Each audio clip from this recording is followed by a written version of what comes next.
My friends, I am George Washington, 1636. It's September 5th at about 1:40 in the afternoon, and this is an urgent broadcast.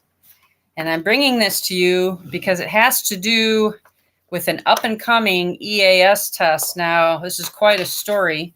The story comes from realrawnews.com. And the title of the article is White Hats to Disable Phones. That means the White Hats are disabling their own phones, mobile devices during FEMA EAS test on October 4th. Now, I'm going to give you the emergency message, and then I'm going to go in and read the story. So then you'll have the background for the story. White Hats have encouraged their own to temporarily disable cellular phones between 2 to 3 p.m. on October 4th, when the Criminal Federal Emergency Management System is scheduled to conduct a nationwide test of a new emergency action system, a source in General Eric M. Smith's office told Real Raw News. Now, this is not the old emergency action system. This is a brand new one they just created. Okay. On August 3rd, FEMA posted to its website that it and the Federal Communications Commission will conduct a nationwide test of the EAS on October 4th, 2023 at approximately 2:20 p.m. Eastern Standard Time. The signal will be sent to all televisions and consumer cellular phones and includes a message assuring the citizenry that, quote, this is a test of the National Wireless Emergency Alert System. No action is needed, end quote. White Hats believe FEMA has an ulterior motive for testing its new toy. Track and trace both members of the White Hat community and patriots, whom FEMA has labeled domestic terrorists throughout the United States. On August 6th, General Smith and the White Hat Council encouraged White Hat commanders at the U.S. military installations to disable mobile devices and place them in a Faraday bag or cage, an enclosure that blocks electromagnetic fields for the test duration. Now, disabling means shutting off the GPS location services, pulling the battery, and pulling the SIM card, our source says. We hope the message stretches across the military echelon down the rank and file. When asked what might happen if FEMA launches an unannounced test, he said, obviously, we can't unplug forever out of fear. We take precautions when and where we can. Fortunately, the deep state has a strange desire to pronounce their agendas. Testing might backfire and may help us isolate the transmission source. Now, that is the emergency message I wanted to get out to everyone, so you are aware. That's October 4th. And now this is why I decided this was so important to make a video, that I had to tell you this. As reported in March 2022, White Hat seized FEMA's Mount Weather stronghold in the Blue Ridge Mountains and took control of the nation's central EAS transmitter deep within the subterranean fortress. So we've always had the EAS, Emergency Action Service, but now the White Hats have seized Mount Weather in the Blue Ridge Mountains.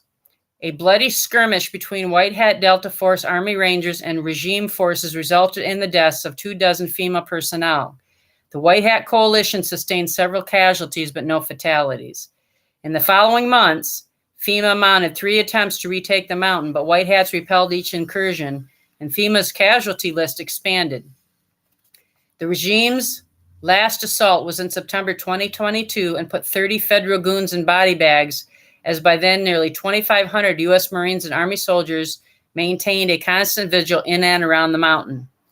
Speaking with the raids, our source said candidly that if Biden regime initially retaliated massively instead of with expeditionary forces, it probably could have captured the mountain, an immense arsenal, and the EAS network. Quote, we continued bolstering defenses, adding manpower, expecting realistically a battalion to show up. It wasn't an unreasonable belief. After SAC and NORAD, Mount Weather is the most impregnable bunker in the country. We knew they wanted the EBS back, our source said. General David H. Berger, he added, was on the receiving end of an endless barrage of threatening messages authored by Lloyd Austin, who commanded him to surrender the mountain or else. He ignored at least a dozen threats before finally replying, quote, or else what, end quote, after which the intimidation stopped and no more FEMA approached the mountain. White hats had long suspected or else signified a future mountain weather invasion. But in July 2023, they realized FEMA had abandoned its futile quest to conquer the mountain and instead built a new EAS at an unknown location. Simply put, quote, simply put, we screwed up. This was a major intelligence failure since they worked on it for 18 months. We didn't catch a whiff of it until July, not a word. We've been trying to find it, but no luck, and didn't even know if they completed it until early August when they said they would test it, end quote, our source said. The EAS at Mount Weather was modernized a few times, but it is still older architecture than what's around right now. We don't know the technical specifics on the new one, and it's surely possible that when that message hits smart devices, phones, and televisions, they could ping back a signal to FEMA, a signal FEMA can easily triangulate. We're not saying this will happen, only that there's a chance, and that's why we aren't taking our chances, said the source. Asking how white hats will communicate if, for example, the regime declares martial law during the test, our source said, quote, we have secure radios, and there's always good old-fashioned shortwave in case the shit really does hit the fan, end quote. Quote, FEMA gave notice on August 3rd, so their EAS was operational then. Chew on this. If FEMA wanted to save lives, why didn't they do an EAS in Hawaii on the 8th? I'm sure they could have, end quote. In closing, our source said the public has misconstrued the white hat's impetus for capturing Mount Weather's EAS in the first place. Quote, there seems to be the idea that we grabbed it to tell patriots when to get their guns and take to the streets. That was never our goal. We made that move because we had reason to think FEMA would misuse it just like that. For instance, by faking a message from President Trump, telling citizens to take up arms and storm Washington at this moment, that fear is once again a possible reality, he said. And this channel is a peaceful channel. Again, I'm just reading what realrawnews.com had in their little ad here, and we are in no way in agreement with that. So peacefulness is the way to go. So again, I'm going over this one more time. White hats to disable phones and mobile devices during FEMA EAS test on October 4th. What you have to do is get a Faraday cage, a metal box, like an ammo box is a Faraday cage. Take your phone completely apart, pull the battery, pull the smart card chip or whatever you got in there, put it all in pieces in the box, close the box. That is a Faraday cage. That means that it's not going to ping. They're not going to triangulate your location or whatever else they are up to. Okay, so I thought this was very important. Now, it's also good news to know that the white hats now hold Mount Weather. Okay. Again, but this is a news article on the internet. So it's really hearsay. I can't verify any of this.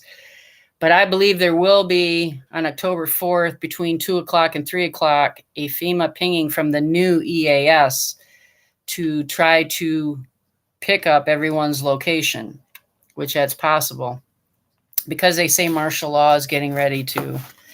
But the truth of the matter is, if you know the history of Abraham Lincoln, we've been in martial law since Abraham Lincoln. So they're just going to take new action here against we the people. So you have been warned, you have been told, you know what to do. Me personally, I'm getting rid of my cell phone and going to a landline, a real landline, not a VoIP, not a voice over internet protocol. I'm going to a real landline. I have other reasons why I'm doing that, but really want or need a cell phone, and I don't need a GPS tracker on me all the time. I'm a free woman on the land, so you guys do what you want. I believe in free will. I believe you make your own choices. May God bless us all. Stay in the know. And if you like this emergency message, please email me at gwashington1636@gmail.com. Tell me you liked it, to send more, and I'll keep sending them to you by email if you're not a subscriber on my channel. But like this video and share the video. It helps with the algorithm. May God bless us, everyone. Peace. This is G. Washington 1636.